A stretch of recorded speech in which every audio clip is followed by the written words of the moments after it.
Good afternoon, dear students. We meet again.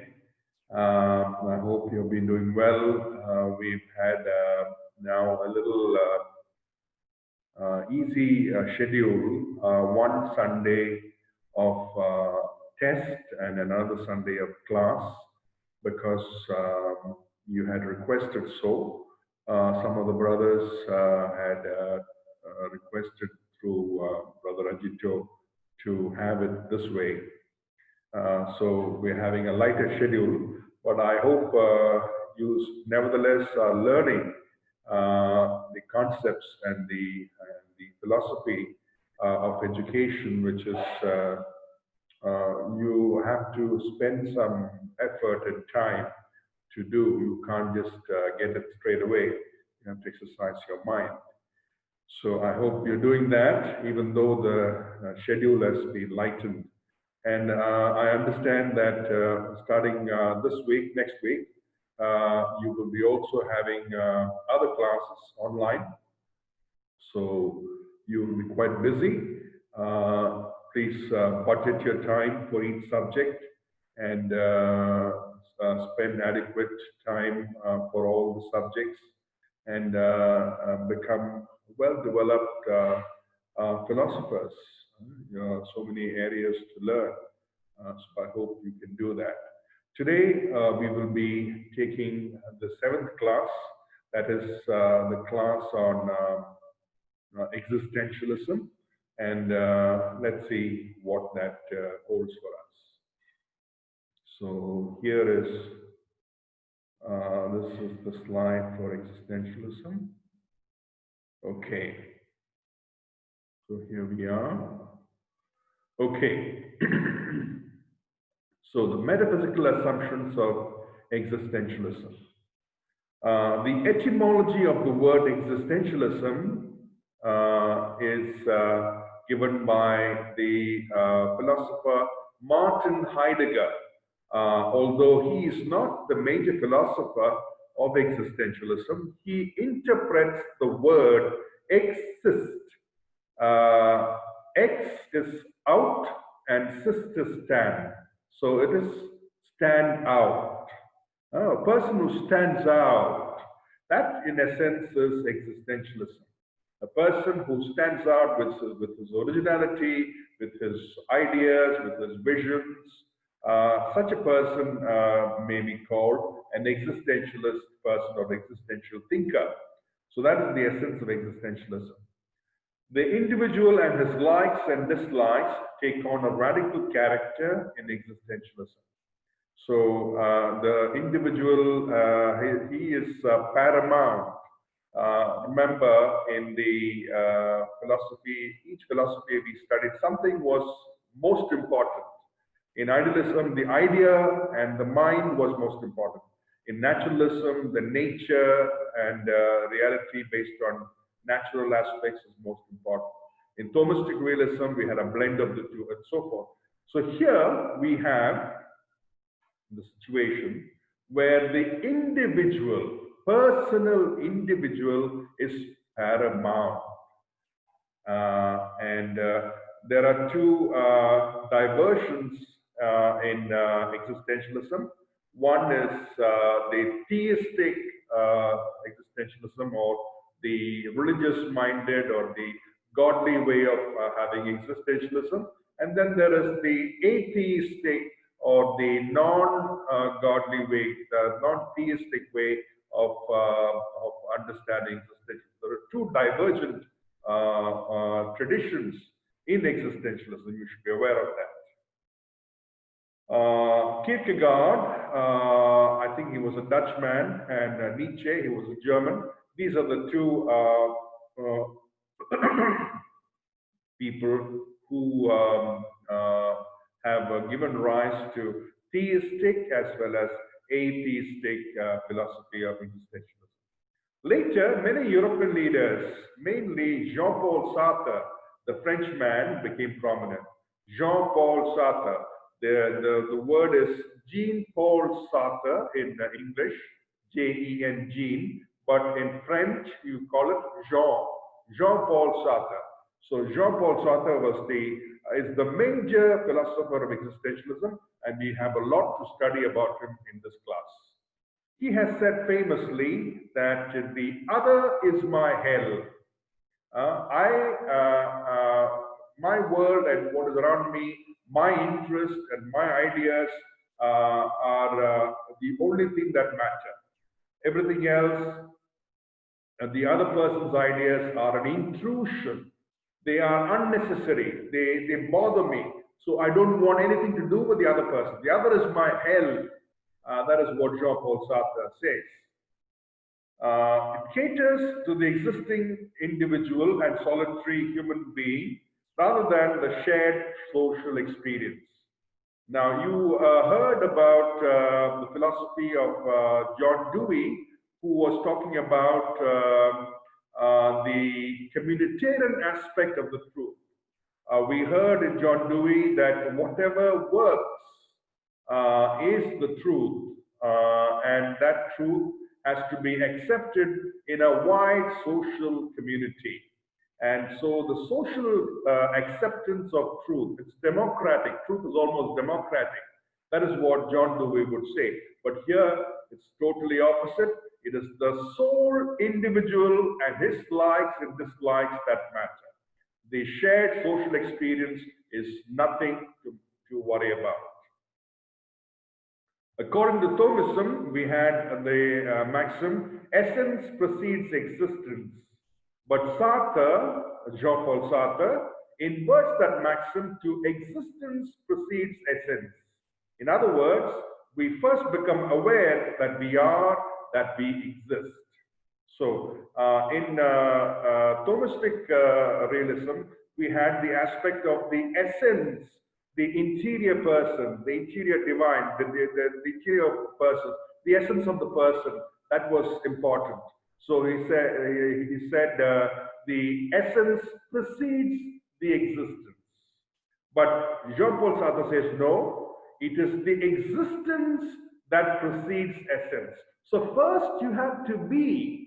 You have to be a person. Once you are a person, you are recognized as a person, you have a legitimacy for yourself, then you can talk about the essential aspect of who you are.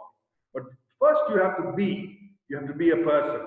So that is the inversion of the maxim, completely turned it around its head from Thomism to existentialism, according to Jean-Paul Sartre. This is Jean-Paul Sartre, the man, famous man who refused the Nobel Prize in Literature.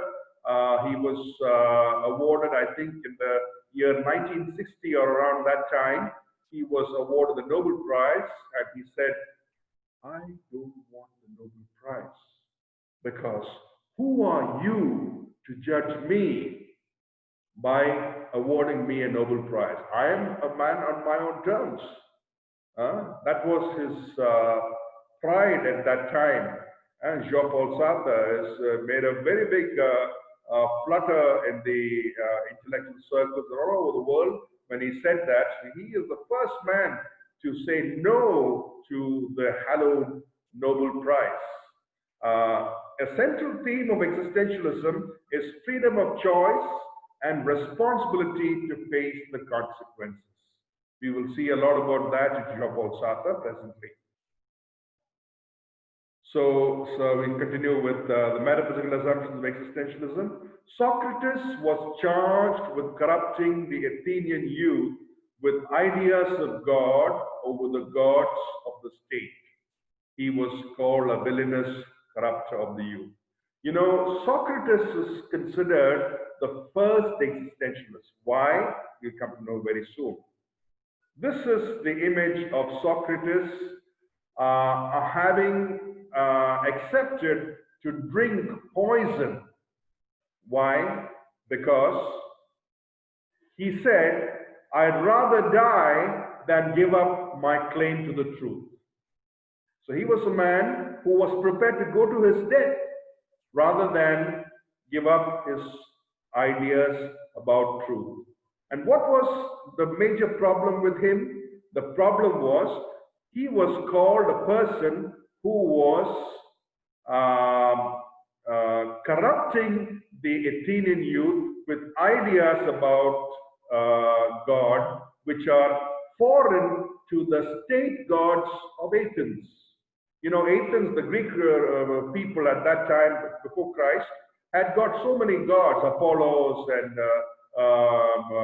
Jupiter and so on and so forth. The Greco gods were there, and this Socrates comes and talks about another kind of God, which is a threat to people in Athens.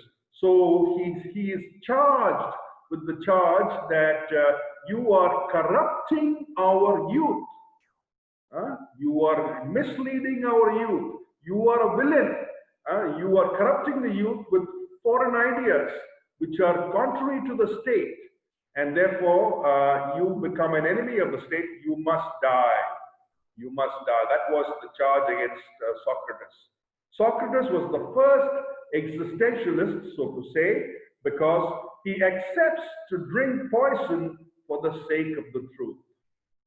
The hour, Socrates at the time of his death is supposed to have said in Plato's dialogue, you know, he has written many, Plato has written many dialogues.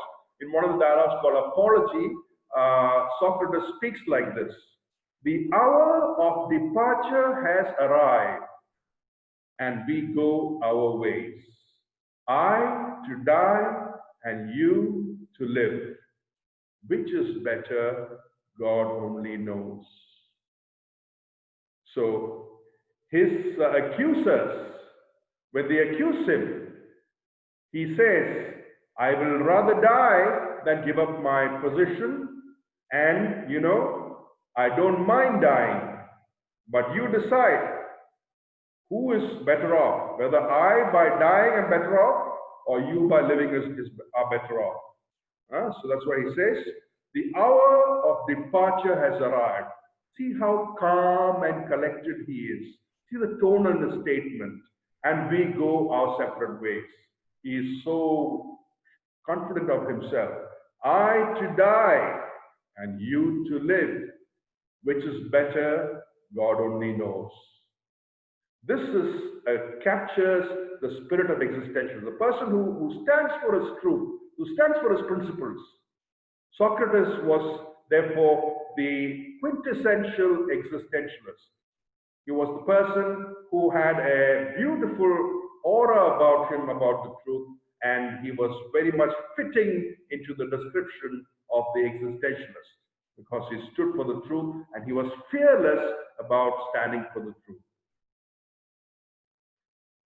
Jean-Paul Sartre says, man is condemned to be free because once thrown into the world, he is responsible for everything he does. So here you have two words, freedom and responsibility. Jean-Paul Sartre, he connects freedom as something that man is gifted with, in fact, thrust with. And it's almost a burden to him, his freedom. Why is a burden? Because he has to choose. And once he chooses, he has to face the consequences of his choices. So that's why he says, man is condemned to be free, condemned to be free. He cannot not choose. He cannot not choose. Because once thrown into the world, he is responsible for everything he does. Once thrown into the world, he is responsible for everything he does. So freedom and responsibility are the two sides of the coin of existentialism. Life is a serious undertaking with divergent consequences. We have the responsibility to make careful, deliberate choices. In making those choices, we build ourselves up and become a certain kind of person. So, in life, we are always faced with choices, yes and no. Which one will we take? It depends on the person that we become. If we take the right choices, we make good moral choices, obviously we become morally strong. If we make weak moral choices, obviously we become morally weak. So the choices we make makes us the person we become. So the choices are very, very important for us to develop our own personality. From Sartre's viewpoint, we commence the long process of finding out and establishing for ourselves who we are and what we stand for, our essence and meaning of our lives. So he says it's a long process. It's a long process of finding out who we really are, what are our priorities, what are our values, what do we stand for. We must do that and then come understand the essence of our personality.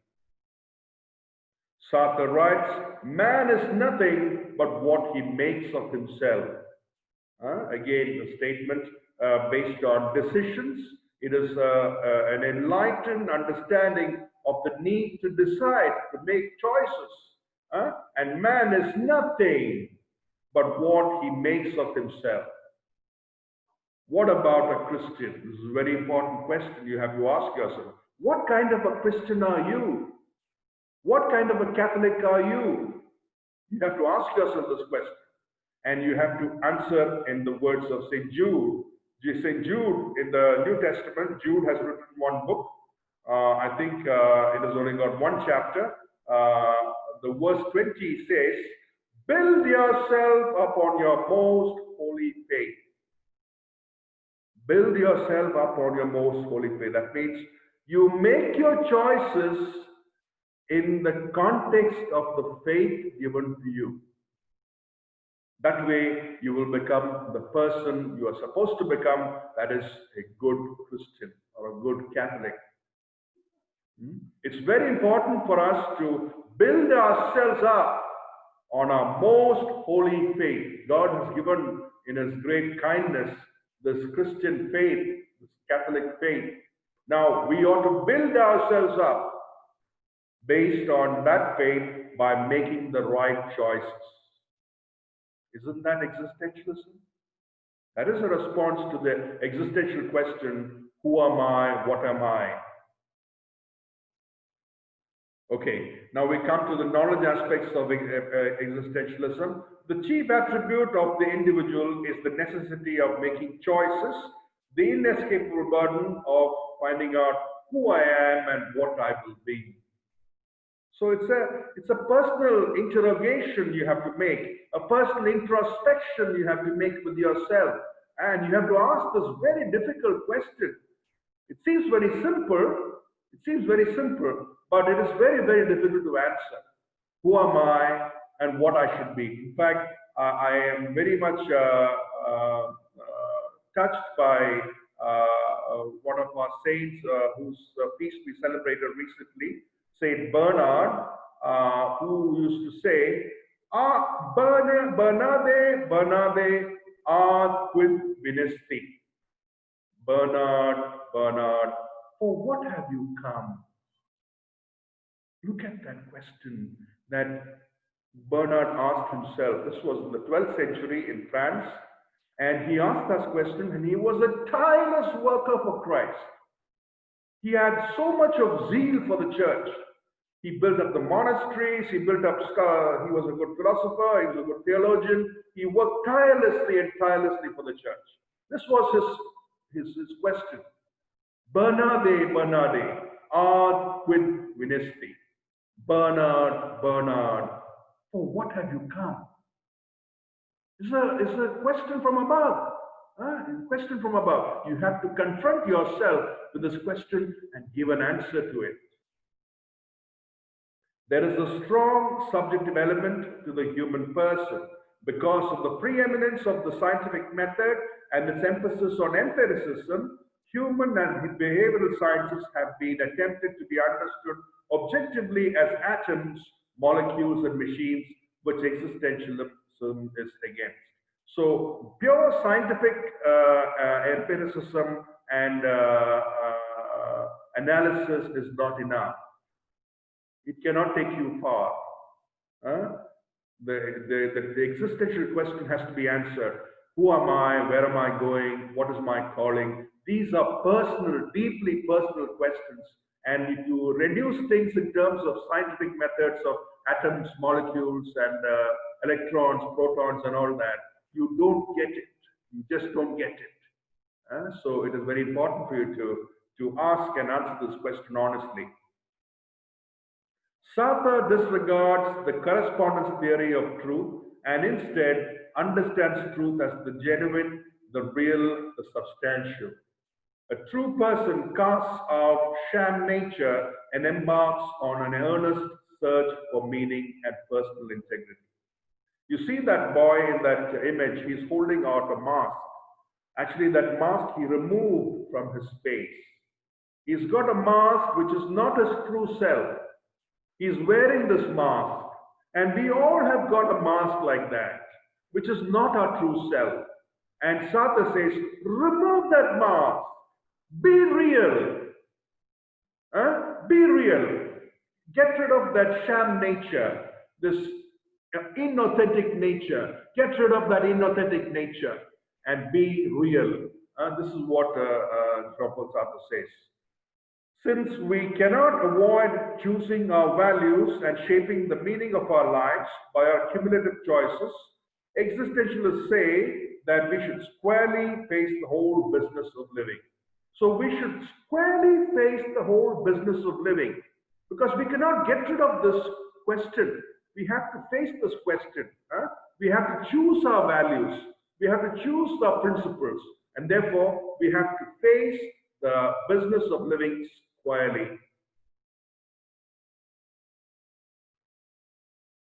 The axiological assumption of existentialism, it is up to the individual to decide what is aesthetically pleasing rather than consulting common public beliefs for the standard of aesthetic taste.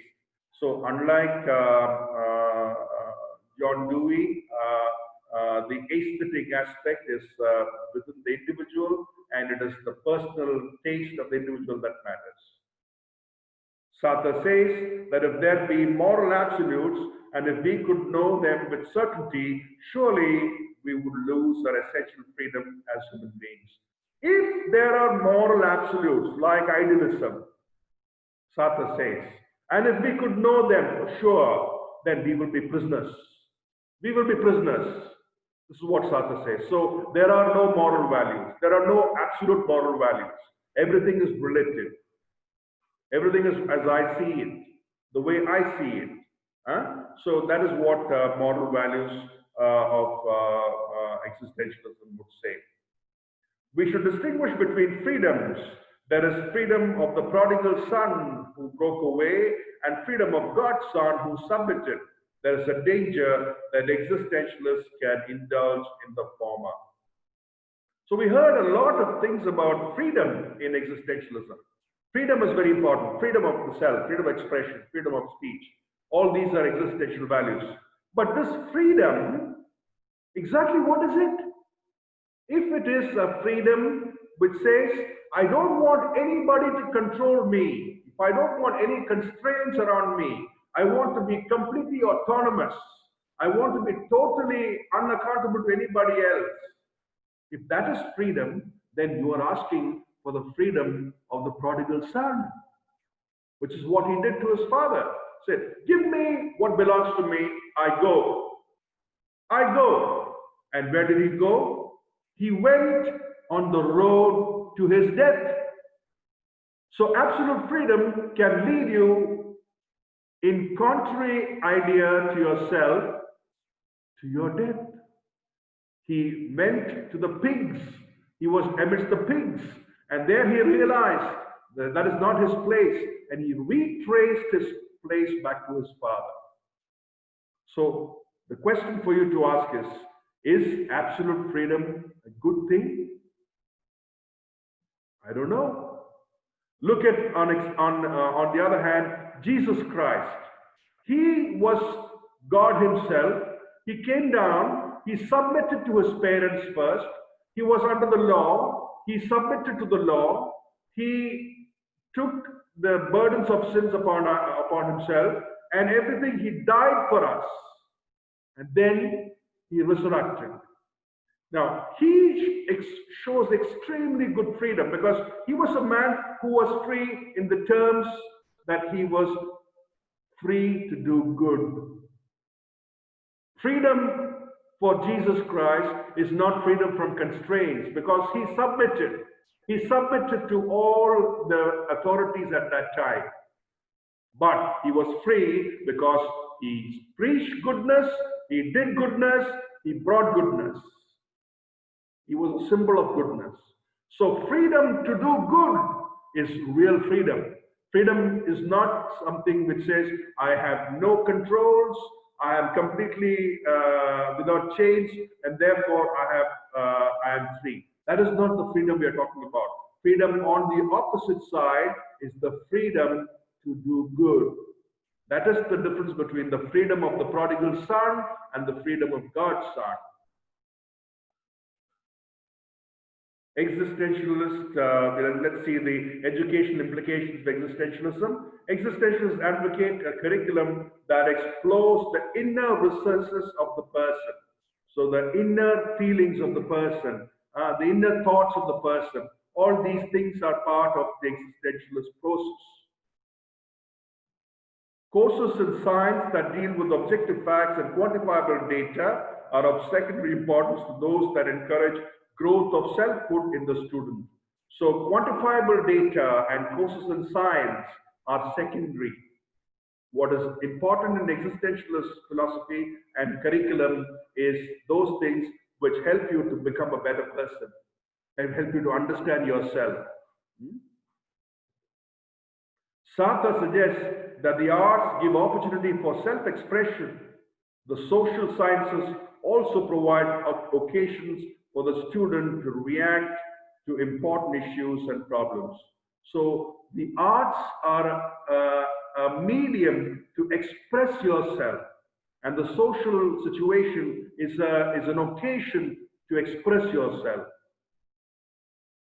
Great literature allows the student to feel his way into the situation of another character and work through those relevant choices. Now, right from the start of humanity, in fact, we have documented writing from the Rig Veda onwards. I think it was fourth millennia before Christ, 4,000 years before Christ. We have recorded literature. It is important for us to know what some of these great literature is there to do for us. It helps us to understand how humanity has progressed in different stages of life and how literature has come at that time and has answered certain existential questions of that time. And if we familiarize ourselves with the literature of the world, then we will be able to see very good reason for our own situation. So, for example, if you want to take the story of Hamlet in Shakespeare, Hamlet was a prince of Denmark, and he was a young prince. He became king when his father died when he was very young. So if you put yourself into Hamlet's position, you will know what issues a young person who has lost his father will have to face as he ascends this position, as he ascends the throne in Hamlet's case. So great literature helps you to understand and form your own perspectives in life. The overarching emphasis is on individual reflection and decision. The total learning environment should be constructed so that there are opportunities for self-development, inward growth, and individual decision making. So it's very important for the student to understand the self very much. Inward growth, individual decision making, and self-development. The subjective takes precedence over the objective. What is the subjective? You know, in philosophy, we make a distinction between the subject, which is ourself, and the object, which is the world. Subject and object. So here in existentialism, the subjective opinion, the subjective perspective becomes very paramount, very substantial. And that is every secure truth about the objective world must be validated by the I, which is responsible for all believing and knowing. So the subjective person's, his viewpoint is very important. Existentialists claim that prevailing educational structures fail to recognize this because they rest on modern dichotomies of subject and object, divorced from each other, and therefore they foster an imperfect and deficient understanding of I. So when you divorce the subject and the object, you separate them like that, then the object is disconnected from the subject. Then the subject is not able to have a good vision of the object, or in its entirety, it does not have a good perspective. So this is the problem with prevailing educational structures, Jean-Paul Sartre would say. This is why Sartre believes that education process needs serious revision, a revision that fosters personal wholeness. It is very important for the current education system to focus more attention on the selfhood of the individual student, for him to understand himself, for him to dialogue within himself, for him to grow as a person within himself. It is very important for him to do that. Instead of that, the current education system only talks about mathematics and physics and chemistry and biology and all these external subjects, and very little about who you are and what you want to become. What are your priorities? These questions are never asked to the student in the classroom at all. George Kneller, a commentator of existentialism, has said that the Socratic method is one of the best methods that is useful for teaching a subject in the classroom. What is the Socratic method? We shall see. The best teaching method is the Socratic method, asking hard questions that may threaten the status quo and make the learner uncomfortable. So imagine a classroom with 40 students and one teacher. The teacher is a dominating aspect in this place, and is able to ask the student very uncomfortable questions, very difficult questions, and he's asking the student to make an original reply in front of the whole classroom. Just imagine that. It's not so easy to be in that classroom. When the student asks you personally a question like that, and you have to speak up in the open, that is the Socratic classroom that George Kneller talks about. Always wary that learners might retreat to the comfortable ideas of orthodoxy or group consensus, the existentialist educator will devise ways to stir students into an awareness of their own selfhood and move them towards enlightened self-understanding. So don't give routine answers. Say something original. Don't run away into what is customary. Everybody knows the customary. If you are hiding behind the customary, then you have got nothing to contribute to the world. This is what existentialists say. With respect to axiological issues, students are led to realize that teachings of absolute value are not binding. That they alone should shoulder the burden of choosing their values and shaping their lives. So the values are not absolute, they are not binding, they have to fashion their own values. This is what existentialists say, is very much different from Thomism. So here we have a person who just interprets the values on his own terms. Look at that picture over there. There's a crowd of people going towards the right here, and there is one man who's going towards the left. This is the road less taken. They come out from the herd, stand out from the herd, don't follow the herd, stand out, existentialism. This is the typical meaning of existentialism.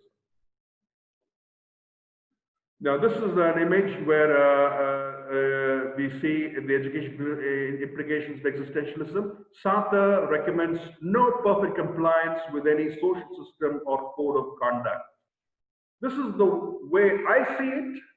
This is my view, that's all. This is the ways existentialists behave. The student's moral development is a deeply private matter. We are not to go there and try to tinker with the student's personal affairs. That is deeply private issue, deeply private matter. Rather than common public consensus, pursue pure personal delight and make a personal statement. Okay, so here is the man who makes a personal statement. This is what I say to the world.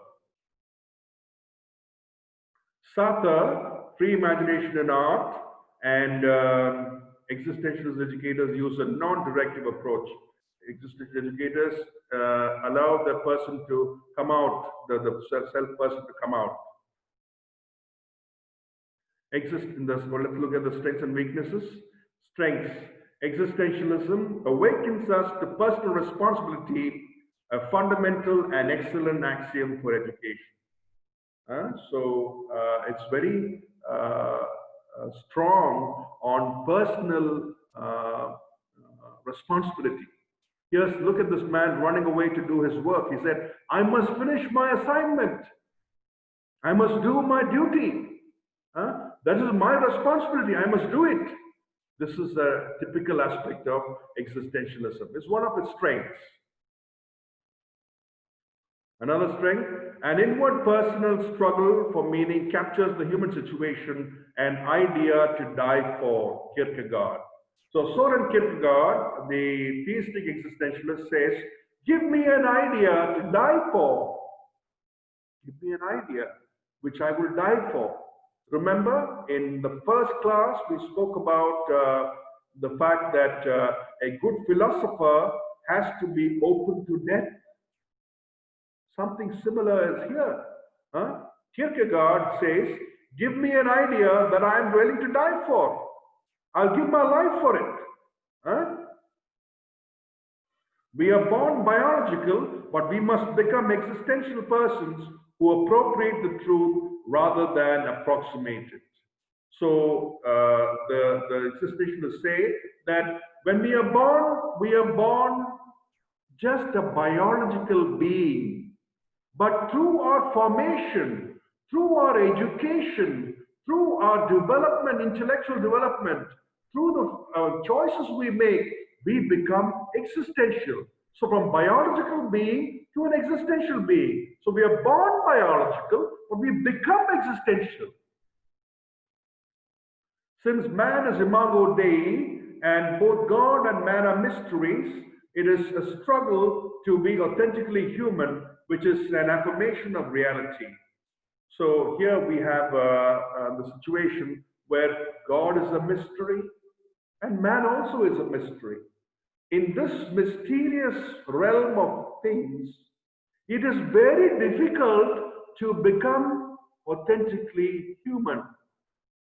And therefore, Gabriel Marcel very beautifully says, life is not a problem to be solved, but a mystery to be lived. Accept that there's a mystery. It's not that you solve every problem after problem. It's not that. It's that you are living the mystery of life. And Gabriel Marcel is a big voice in the theistic existential world and is a good Christian philosopher. And he has said wonderful things otherwise also. But this is one of his important contributions he has made and widely quoted by the church. Life is not a problem to be solved, but a mystery to be lived. It encourages personal inner conversion. It affords a voice to the individual to have a say on the herd mentality of society. It provides an antidote to the fanaticism and propaganda of the masses. So, if a person is truly existential, he will be bold. He will not go in the way of the masses. If the masses are wrong, we saw the truth was democratic in John Dewey, and we asked a question. Remember, we said there was something called tyranny of the majority. That's exactly what existentialism stands against. The person who is existential philosopher, will not worry about how many people are there against me. I stand for certain values. This is what I am. These are my beliefs. A person like Socrates, who died for speaking the truth. A person like Jesus Christ, who said, I am the truth, the way, and the life. No man comes, he says, and before Pilate, he says, what does Jesus say? I'm forgetting now. See you later. Therefore, existentialism helps to be a good Christian witness who speaks and lives the truth and who is fearless unto death like Socrates and Jesus Christ. So here's a person where a person who stands for his beliefs, and sometimes you may have to give up your life. Huh? Are you ready to do that? Are you ready to do that? Is the question. And a person like Socrates or Jesus Christ died for the truth. He who lives, he who hears my, sorry, I got that word there. He who hears my voice listens to the truth, or he who listens to me hears my voice, or something like that. Jesus has said before Pilate. So that is Socrates and Jesus Christ, who stood for the truth.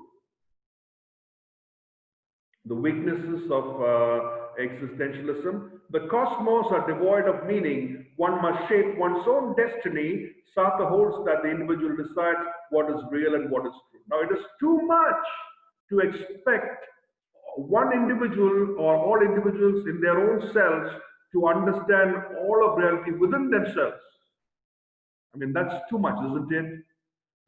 So that way there can be a poverty of understanding, and therefore there can be meaninglessness. Danger of the intellect being subordinate to the will with a slide into arbitrariness.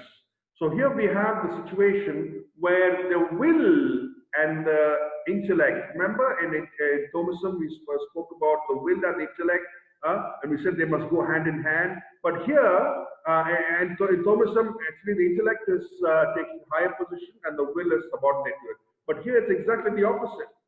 The will takes the higher position, and the intellect is subordinate to it. Although there is a need for self-expression, Sartre goes too far. With heavy focus on individual, it is not enough socially focused. Some more weaknesses. Proper personal development requires entering into reciprocal relationships within a social context, which existentialists are deficient in. So when we have a problem, we like to come together and discuss our problems. But existentialist philosophers typically are loners. They stand by themselves. They stand within themselves. They are in their own world. They don't want to share with others. So they don't discuss problems like this image on the left side. Sartre, according to Sartre, ethics are wholly focused on willing. I told you the will is superior to the intellect. What is the problem with that? If you don't have the intellect leading you, the will becomes arbitrary. The will becomes whimsical. The will becomes crazy, and whatever the will feels like, it does. So it does. It's like jumping without thinking, like they say in English language. Look before you leap. That is not happening in existentialism. They leap and then they look. There is disproportionate focus on the self, not sufficient stress on self-control, self-editing, self-denial, and self-giving. Disregard of common heritage of humanity, shared culture and civilization. I am God, he says. This man says, I am God. I am everything. An illusion that the individual is the center of the universe, a very damaging orientation. What begins with promise of total freedom and responsibility ends in profound unhappiness and estrangement. Many of these existential philosophers, including Jean-Paul Sartre, had an unhappy end. They were not even good moral beings. They, with their absolute nature of being a law unto themselves, they made a lot of moral problems for themselves and for society. The reason is ineffectual in making religious commitments. Instead, faith is a passionate act of choice. Faith is a passionate act of choice. Radical willing is the basis of faith. This excludes the intellect, a vital human faculty of life.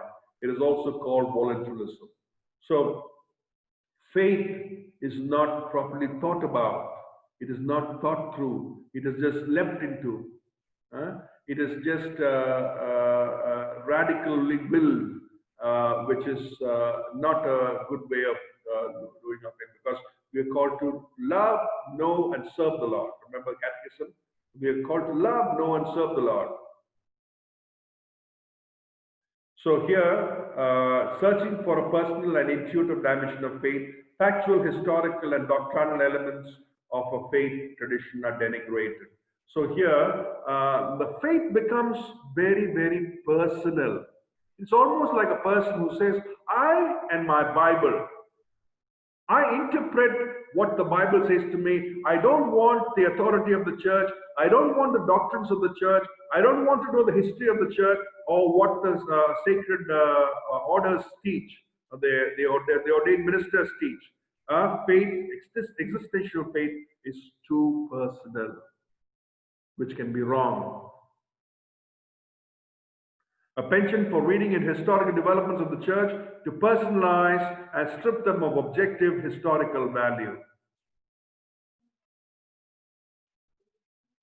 Finally, a Christian view of a fallen